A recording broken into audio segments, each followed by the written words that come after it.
నిన్న మాజీ మంత్రి సమక్షంలో టీడీపీలో చేరిన విద్యార్థి నాయకుడు నేడు మళ్లీ వైసీపీలోకి ఎమ్మెల్యే సమక్షంలో చేరిక. చిత్తూరు జిల్లా పలమనేరు నియోజకవర్గం వైసీపీ స్టూడెంట్స్ యూనియన్ జిల్లా జనరల్ సెక్రటరీ మహేష్ మంగళవారం మాజీ మంత్రి అమర్నాథ్ రెడ్డి సమక్షంలో తెలుగుదేశం పార్టీలోకి చేరగా ఆయన టీడీపీ కండువా కప్పి సాదరంగా ఆహ్వానించారు. రాత్రికి రాత్రి ఏం జరిగిందో తెలియదు కానీ బుధవారం ఉదయం 10:30 గంటల ప్రాంతంలో ఎమ్మెల్యే వెంకటేగౌడ్ సమక్షంలో మళ్లీ వైసీపీ కండువా కప్పుకున్నారు. మా కుటుంబంతో చర్చించి ఎమ్మెల్యే మంచివారని, పార్టీ బలోపేతానికి కృషి చేస్తామన్నారు. ఈ ఆకస్మిక ఘటనలు ఎన్నికలు సమీపిస్తున్నాయి కదా, ఇలాంటివి మరెన్నో చూడాల్సి ఉంటుందని బాహాటంగా ప్రజలు మాట్లాడుకుంటున్నారు.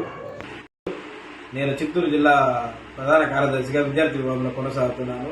నేను అనుకోని కారణాల వల్ల వేరే తావు పోయి మాట్లాడడం తెలిపి అనుకోకుండా కండు వేసుకోవడం జరిగింది. మళ్ళీ నైట్ మా కుటుంబ సభ్యులతో చర్చించిన తర్వాత మళ్ళీ అది బాగుండదనేసి మా కుటుంబంలో కలిసి మళ్ళీ వద్దు, ఎమ్మెల్యే గారు మనకి మంచోళ్ళు అని చెప్పి మళ్ళీ నా సొంత గుడికి నేను రావడం జరిగింది. మళ్ళీ పార్టీ బలోపేతం కోసం నిరంతరం కష్టపడతానని మనవి చేసుకున్నాను.